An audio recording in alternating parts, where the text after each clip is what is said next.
Warning: the series contains attempted of suicide, sexual talk, cussing, abuse, bullying, body shaming, attempted at rape. If any of this triggers you or you do not like, please don't read this and find a new interesting story. It a starry night in Japan as many knights heroes wander the streets looking to stop villains as one of the empty buildings should a middle school green fluffy boy standing on the edge. The boy was about to step off when his phone vibrated one before going into nuclear vibration. The boy quickly grabbed his phone out of his pocket, afraid that his mother was in trouble. He opened his phone to be met with spam navigation of a new group flooding his phone of his mother on his background. As the boy was confused by the notifications, as the only people that had ever texted him was his mother or specific group asking for things from him. But tonight he met with surprise. He was added to 2 new group chats. As a group chat, unique names which confusable the boy as asking him can honestly tell one hates heroes and the other one doesn't. Based on the names, as the one that likes here is named Heroes is under service, and the other name is Take Down the Number 1 Hero. As the boy was a fan of heroes himself, wondering why some people might hate them. So he decided to click on one saying, "We'll take down the number 1 hero." As the boy looks at his screen reading the text messages, as he wasn't sure if it's weird, but they call themselves villains. While it's not really like you care anyways, it wouldn't be long before he would no longer have existence in this life. But that did intrigue his question about the other group, though. He doubt they're more adults like them. Take down the number 1 hero? Krusty Murphy had added overcooked babysitting blood. Obsessed, I hate quirks.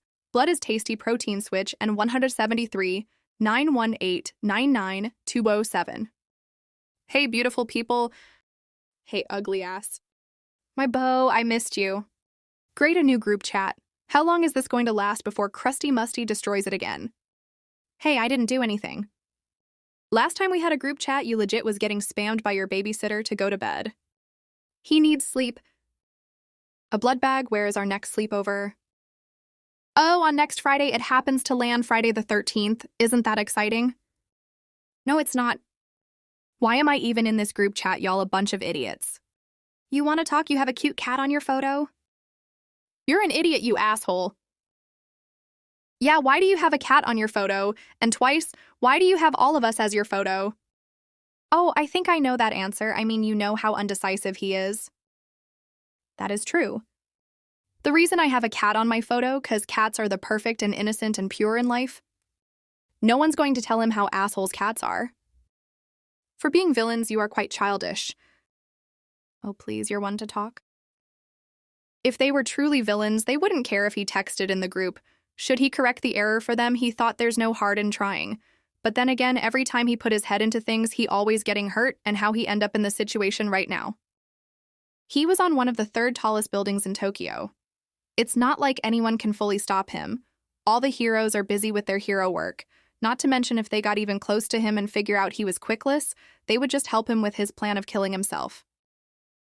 He thought over a lot of times how it would happen, but he always too chicken to actually do it, and the times he actually almost crossed to the other side was because, his childhood friend. The thing he didn't know about his mind is no matter how much he hurts him and no matter how much his friend despises him, he can never tell on him as they were the closest. Even though the closest wasn't actually friendship, it was more like he was tolerating him. That's it, that's the word. Everyone in the world just tolerating him, because they can't kill him, because it will paint them as a villain. Though he doubts that worked, he actually thought that if someone did kill him in front of a hero, they wouldn't be painted as a villain. He realized not long ago that no matter how hard he tries, he can't be what he wanted to be. He was even told by his favorite heroic, can't be this. He can't be this makeup person that he wanted to do. He even tried to help his friend, but all he got was backlash from him. And when his mother found him hurt, like almost every day, he doesn't want to keep pulling her through that pain. Even though his mother always tells him that's not his fault, especially when his father left him, he knows deep down it was always his fault. Somehow, almost everything is his fault. Of course, this stupid mind goes back to the damn thing he had done earlier the day. As it was beginning of halfway through the school day, as a boy was just trying to keep laying low. Yesterday wasn't the worst days he's gone through. The only thing he's been told was just kill himself, which wasn't the worst thing he had heard. But all his emerald eyes can look up to see is his best friend, looking at something. No matter how many times he's through about it, his dumb brain just wanted to do it and get it over with. Before he even coming to school, he wrote a long letter to his best friend, expressing his feelings to him as the boy almost always liked his best friend. He didn't know why, but no matter how many times his best friend has hurt him, that doesn't change the butterfly feeling he gets in his stomach. As he sees his best friend reading the note, that he just saw it. The thing that crashes him the most was his best friend ripping it apart and setting fire on it in front of him.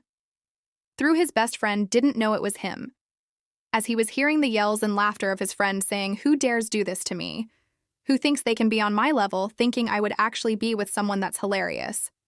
As his words echoed to the boy, he realized no matter how much time he's tried, even if it wasn't really him, the universe is just telling him that nothing will really go his way. As a boy, put down his head crying.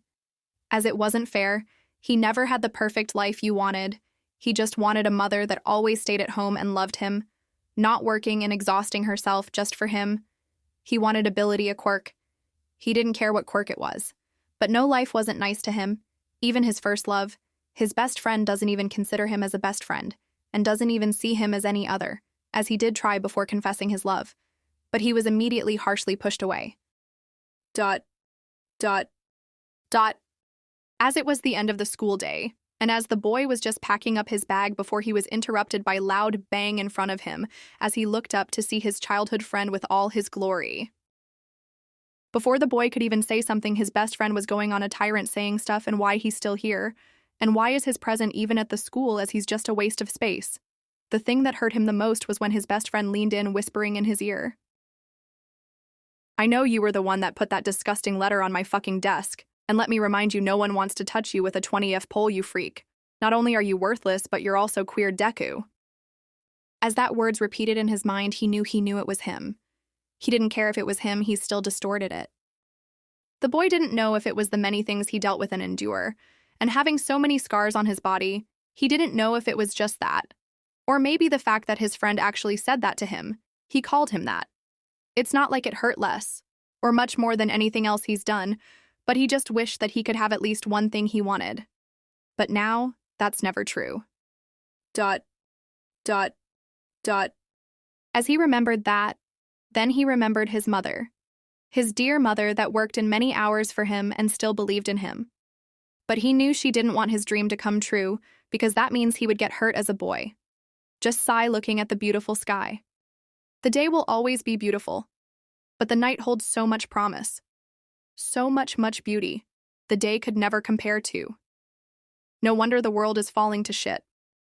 As the boy said that he stepped off the roof, he fell. He knew he was good couple stories up, maybe past 20. As he feels the sky, the cold breeze pushing his body as his breath was knocked out. All that he could see was dark sky as many of the stars shine bright. All he wished was to be accepted. All he wanted was at least one good thing to happen. As he hears a busy streets come closer to him as he falls faster, his heart picking up as he realized that he was going to actually die, but he had no regrets in this life. Not fully. After all, if he did, then he wouldn't be doing this. As he can see the ground coming closer, he realizes something: that group chat. Why was he added a worthless person like him, whose ad group chat not to get bullied, not to be pushed into doing things, but he knew it was by accident. He didn't care anyways before his body could even hit the ground. His mind flashed to a moment that when he was a baby, he was being pulled into his mother's arms as she was kissing him with a bright smile. That brought tears to the boy as he hit the hard pavement, the cold pavement as he felt some iron smell come in the air, as his head had a massive headache as it was pounding and pounding and pounding, as he felt his breath catch air. Only thing coming out was a spit of blood, but it didn't stop him smiling. The last moment he thought of was his mother, the one that was almost always with him. His heart was slowly pounding, slower than ever. Every time he took a tiny breath, it hurts. It felt like he was cracking underneath the pavement. He didn't know dying would be this hard or this painful, but at least he kept a promise. After all, he's such a good boy, he's willing to do anything. He's told maybe in his next life he wouldn't be this naive. Who is he kidding? He has no next life. A quirkless person doesn't deserve to have a next life. As a boy breathing at one final sharp breath before slowly fading to black, the headache getting sharper but slowly fading away as he had a bright smile as he cried, finally fading the blackness.